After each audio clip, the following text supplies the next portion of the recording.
Recently in Departo Insights, we covered the speed hire disaster. This is a really important one, which we've seen play out many, many times over the years in our consulting work. When a firm loses a key team member, they move very fast to replace them, oftentimes without pausing to kind of reassess exactly what's required and if in fact they're recruiting for the right position going forward. The speed in which some firms recruit can be head spinning, where there is somewhat of an urgency to fill a seat so that team members, of course, are not inundated with work, which I do understand. But this urgency to recruit can really cost a firm in more ways than one.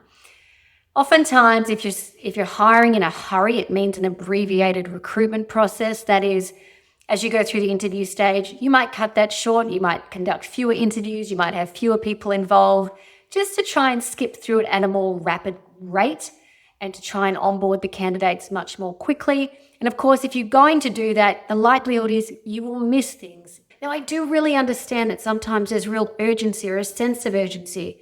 If an important position moves on, someone submits their resignation, and work now has to be taken care of by others in the business, and folks are stressed out by that, or we really feel like a gap in terms of capacity. Generally, if you're hiring very quickly, you're probably not taking the time required to explore all the issues that you need to explore with the candidate. Take your time, think about it, see enough candidates to be able to make some good comparisons.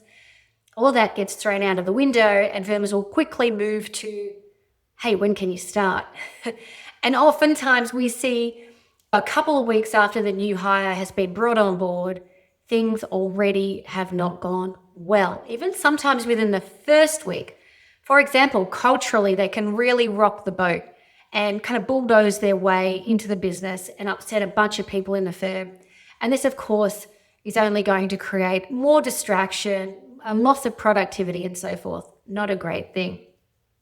The other thing that happens, of course, is if you bring somebody in, there's the opportunity cost, because whilst you've got someone who's not quite a good fit for the firm, you've missed out on other candidates, you've missed out on having somebody excellent in the chair that really could have worked out for you had you just waited a little bit longer. So, some red flags to think about in the interview process.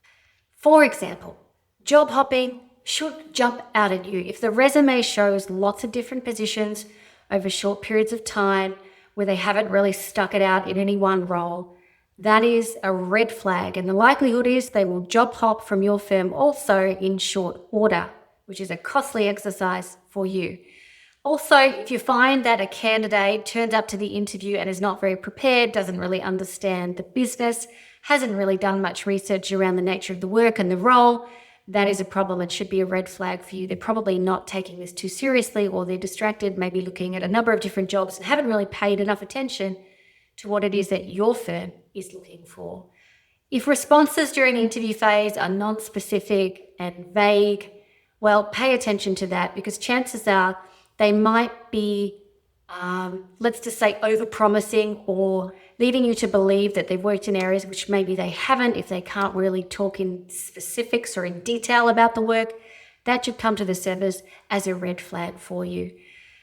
I do understand that there's oftentimes a feeling of urgency when recruiting, but all of these things can really cost you. Gallup suggests that the cost of replacing a team member could be as much as up to twice the annual salary of the candidate when you think about the hiring, rehiring, recruitment costs, training costs, and so forth involved. It can become very expensive.